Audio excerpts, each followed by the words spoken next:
Fala aí pessoal, beleza? Nesse vídeo eu vou mostrar para vocês como o futebol carioca está decaindo bastante em relação aos outros times do Brasil. Também eu vou mostrar como o Vasco, Flamengo, Fluminense e Botafogo estão nesse cenário.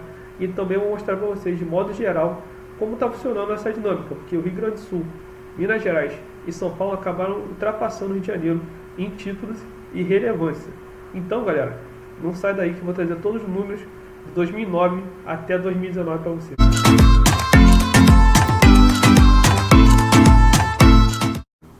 Bem, vamos começar pelos times que mais se deram bem nessa década, que foram Flamengo e Fluminense. Primeiro eu vou começar pelo Flamengo, vou dar uma passada rapidona, né?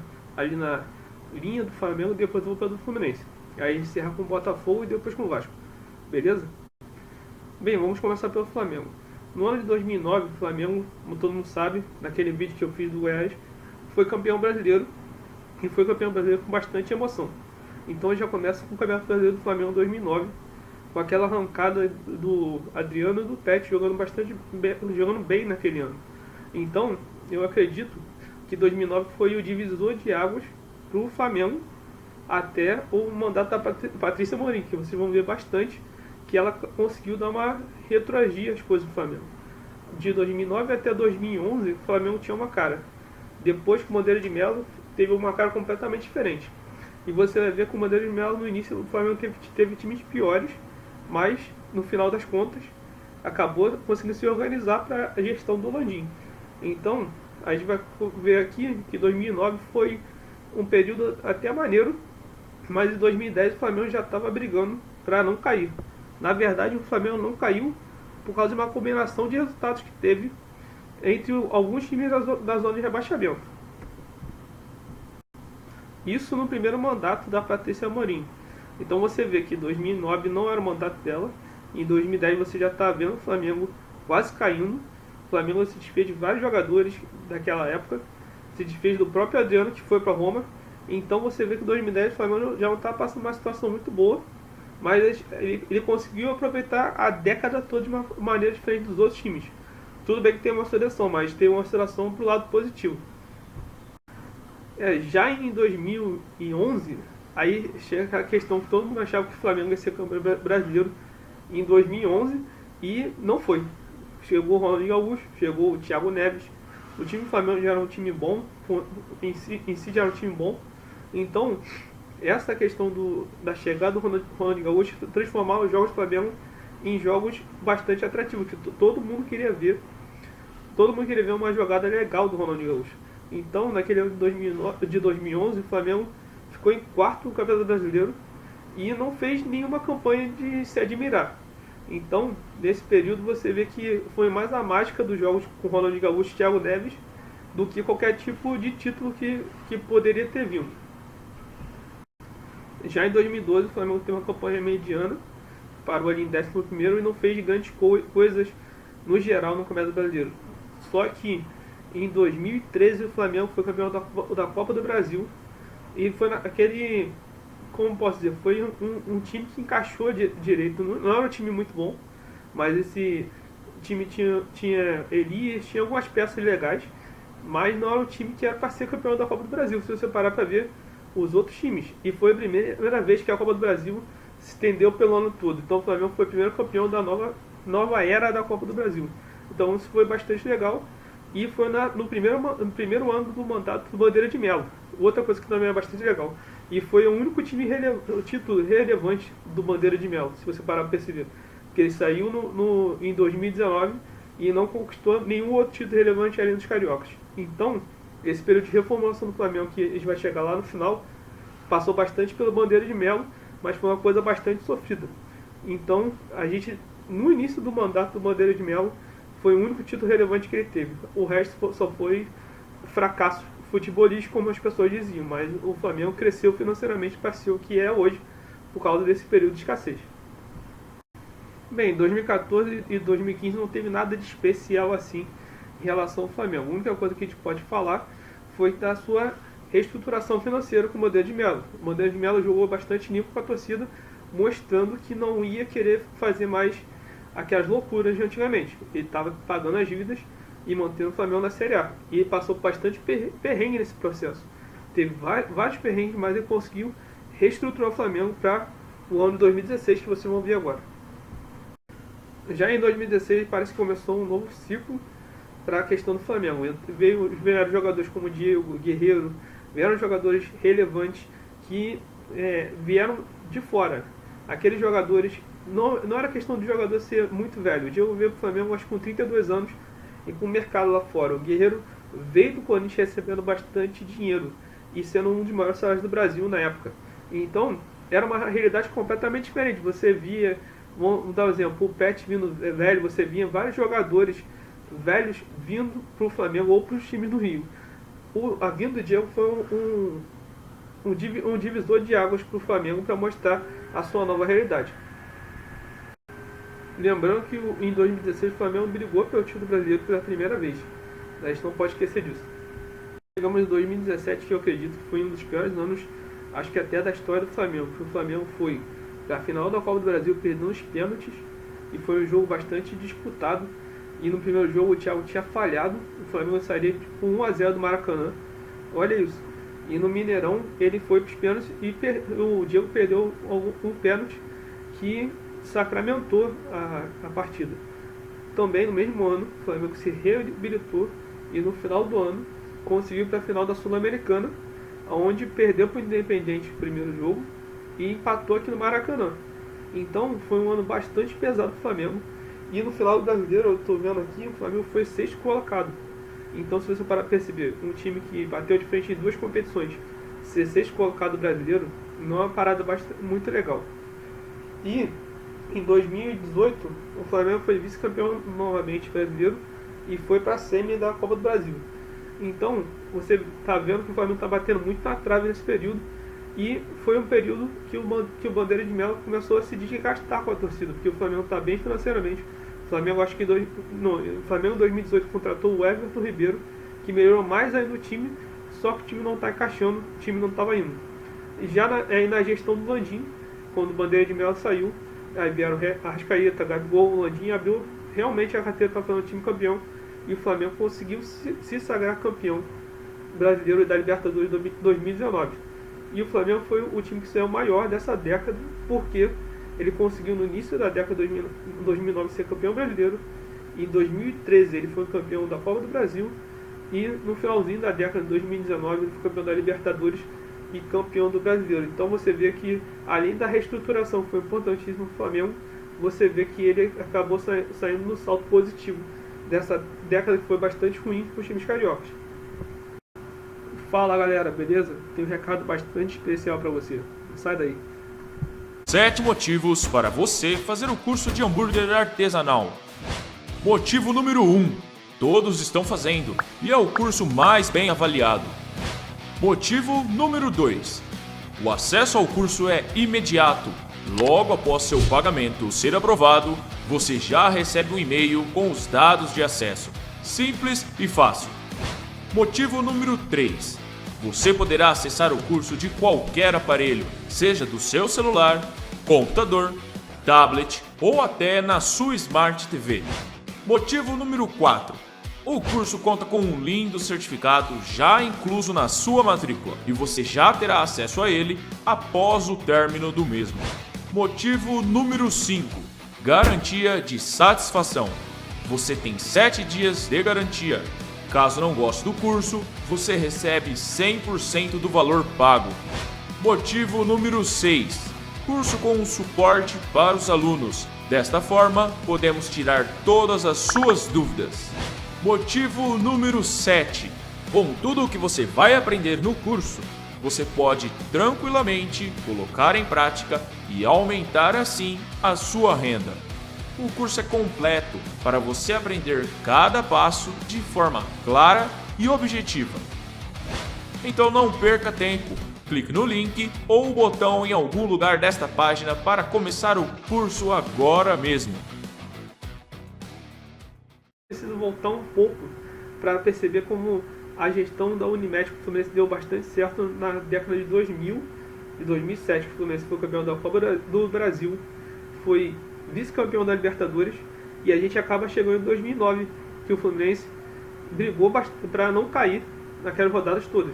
E ninguém entendia porque o Fluminense estava brigando para não cair em 2009, Só que o time era tão bom, que o Fluminense estava brigando para não cair, vencendo aquela sequência de 10 partidas e conseguiu para a final da Sul-Americana o mesmo time que eliminou ele em 2008, a LDU.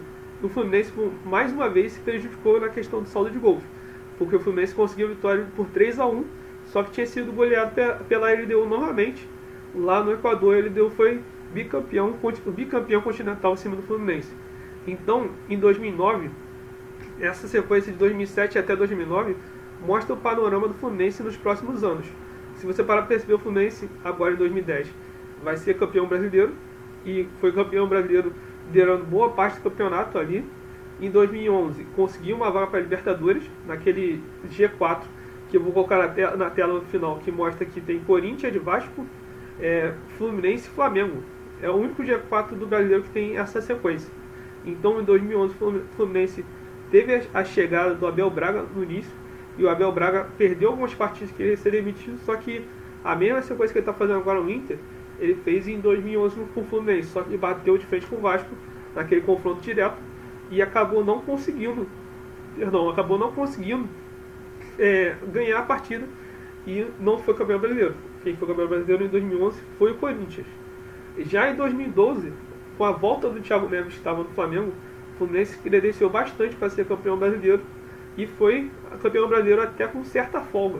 Se você parar para perceber, o Fred foi o artilheiro do Brasileirão mais uma vez e o Cavalieri foi o goleiro menos vazado, porque o Fluminense foi a defesa menos vazada. A partir de 2013 começaram a ter alguns problemas no Fluminense. Se você parar para analisar, a Unimed saiu do Fluminense. E a gente tem um período bastante ocioso nessa fase, porque quando a Unimed saiu do Fluminense, teve aquela questão do Fluminense caiu em 2013, só que a Portuguesa acabou tendo aquele caso da Portuguesa que retirou o Fluminense da zona de rebaixamento, ele permaneceu na Série A. A partir de 2014, o Fluminense bateu na trave ali, aqueles últimos jogadores da era da Unimed, e em 2015 a gente começou a ver uma questão da reformulação do Fluminense. Tinha o Fred ali, tinha alguns jogadores também, mas o Fluminense não conseguiu ser mais aquele time de antigamente. Então, o Fluminense começou a usar bastante jogadores da base, tanto que teve o surgimento do Gustavo Scarpa em 2015. Você vê que ele jogou bastante e levou o Fluminense para a final da Copa do Brasil de 2015, semifinal da Copa do Brasil de 2015 com o Fred. Já em 2016, até esse ano agora, o Fluminense oscilou bastante. Ele não teve nenhum momento que chamou bastante a atenção do seu torcedor. Só agora em 2020 que o Fluminense conseguiu reaver alguma coisa. Claro, teve bons jogadores nesse período todo, mas diferente da sequência do Flamengo, o Fluminense, depois da saída da Unimed, não conseguiu se manter. Mas se você parar para perceber, nesse período, são 2 títulos brasileiros e o Fluminense, antes da saída da Unimed, sempre está conseguindo para a Libertadores. Então eu acredito que no saldo, se você parar para ver o Botafogo, Vasco, que eu vou mostrar agora para vocês, o Fluminense se saiu muito bem por ter se mantido na primeira divisão nesse período. Porque Vasco e Botafogo tiveram uma década desastrosa comparado com o Flamengo e o Fluminense. Lembrando que o Flamengo e o Fluminense tiveram 2 títulos brasileiros e o Flamengo tem uma Libertadores ainda, uma Copa do Brasil. Agora a gente vai pro Vasco para você ver como uma coisa ficou feia pro lado do Vasco e você vai ver como o Botafogo está indo para um lugar muito pior. Já o Vasco no início dessa década estava na segunda divisão. Lembrando que o Vasco caiu em 2008 para a segunda divisão. Em 2009, pelo incrível que pareça, estava montando um bom time na segunda divisão. Tinha o Fernando Praz, tinha chegado do Ramon do Internacional, tinha o próprio Carlos Alberto, que foi bastante tempo no Vasco indo e voltando, mas era um bom jogador. Tinha o Fernando, que foi campeão da Copa do Brasil em 2011 com o Vasco. Então, tinham vários caras que foram campeões da Copa do Brasil no rebaixamento de 2009. Lembrando que nesse time tinha o Alex Teixeira, que jogou bastante na Série B, e tinha o próprio Allan Kardec, que quando saiu do Vasco desandou em fazer gols. Então, se você parar para perceber, a base desse time do Vasco, bem ou mal, era um bom time. Então, em 2009, o Vasco estava na Série B, no seu primeiro rebaixamento. Lembrando que nessa década o Vasco vai ter 3 rebaixamentos. Beleza? E já em 2010, o time do Vasco subiu para a primeira divisão e fez uma campanha mais ou menos ali. O Vasco acabou ficando em 2010 em 11º colocado. Vasco não fez uma boa campanha em 2010. Mas os pontos importantes de 2010 são a volta do Felipe, o surgimento do Alan jogando bastante, e o Rômulo se consolidou no Vasco como primeiro volante. Não parece, mas a continuidade do Ramon, que está jogando bastante, e ter essa chegada desse time, ele foi meio que consolidou o time da Copa do Brasil de 2011, que você vai ver.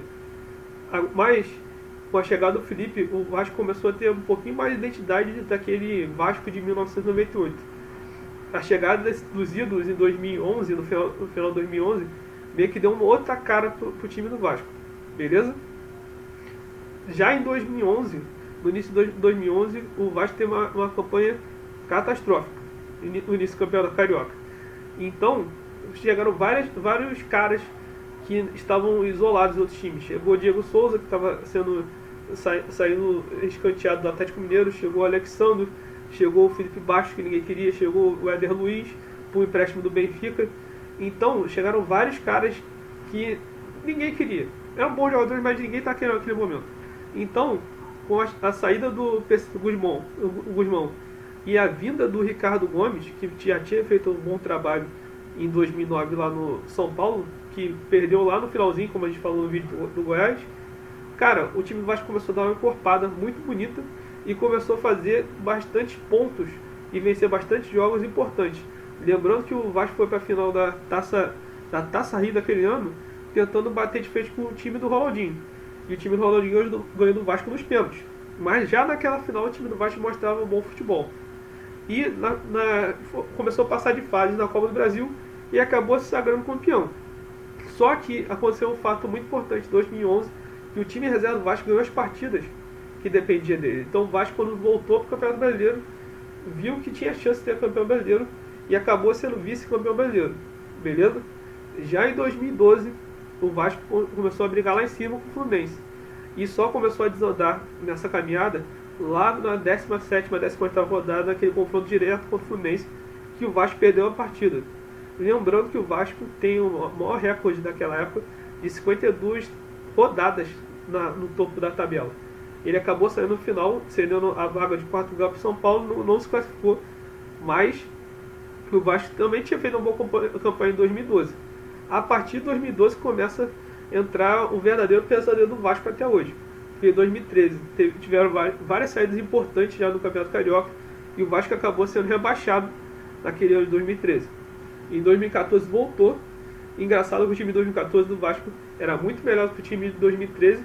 Voltou com o time voltou com o time que achavam que ia ser um time regular, só que desmontou todo o time para 2015. E em 2015 caiu para a segunda divisão de novo, com o Nenê, Rodrigo, Luan, esses jogadores. Em 2016 voltou e ficou. Não, 2016 jogou a Série B e em 2017 voltou fazendo uma boa campanha com o Zé Ricardo. Em 2018 passou outro perrengue e quase foi abaixado. E em 2019 está no mesmo quadro. Estava no mesmo quadro e o Luxemburgo fez uma boa campanha até o 11º lugar. E agora o Vasco está novamente brigando para não cair para a segunda divisão. Se você parar para ver, de 2013 para cá, o Vasco sempre teve o mesmo campeonato. O único período que não teve um campeonato regular foi em 2017 com o Zé Ricardo, que ele conseguiu a vaga para a pré-Libertadores. Tirando isso, só foi briga por rebaixamento. E a gente está vendo aqui que não é uma parada muito legal para o time do tamanho do Vasco. E por isso que os times do Rio acabaram decaindo. Porque o Fluminense, a partir da primeira década, no final da década, começou a decair nos seus resultados. Se o Fluminense manter esses resultados, ia ser outro cenário. Só que esses 3 clubes acabaram decaindo nesse período e dando espaço para os outros times do Brasil.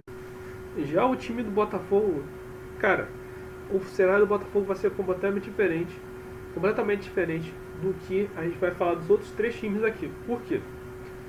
Desde 2009, o Botafogo brigou até para os momentos lá em cima da tabela. Só que acontece, o time do Botafogo, na minha visão, não é abraçado pela torcida como os times citados anteriormente. Por quê? Primeiro eu vou falar de 2009 e depois eu vou falar isso para vocês. Em 2009 o Botafogo quase teve uma campanha parecida com o Fluminense, só o Botafogo sempre estava ali em cima, brigando para não cair, só que o Fluminense estava lá embaixo. E o Botafogo ganhou até umas partidas importantes que decidiram esse campeonato brasileiro. beleza? Em 2010, o time do Botafogo, eu vou até dar uma olhada aqui, o time do Botafogo foi quinto colocado na melhor participação dos cariocas em pontos corridos. Lembrando que o foi campeão, veio o Vasco, Fluminense e Flamengo, em quinto ficou o Botafogo.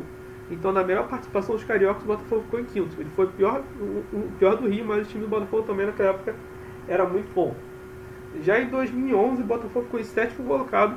E aquele time ainda com o Louco Abel ainda dá pra fazer uma frente, tentou chegar, mas não conseguiu. Lembrando que nessa época era G4, não era G6. Em 2013, o Botafogo acabou ficando. O Botafogo foi para a Libertadores com aquele time do Sidorf, o Oswaldo de Oliveira. O Botafogo brigou bastante com aquele Cruzeiro. E aquela partida no Mineirão meio que selou a chance do Botafogo. O Botafogo não conseguiu se recuperar daquela goleada de 3-0 contra o Cruzeiro no Mineirão no segundo turno. E o Cruzeiro emplacou uma sequência de vitórias que acabou sendo campeão. Beleza. Aí tá. Em 2014, o Botafogo foi rebaixado. Foi tipo um elevador. O Vasco subiu, o Botafogo caiu. Você vê, e eu acho que esse ano foi um ano mais emblemático da história dos times do Rio. Porque o Vasco subiu, o Botafogo caiu. Aí o Botafogo subiu no ano seguinte. E o Vasco caiu em 2015.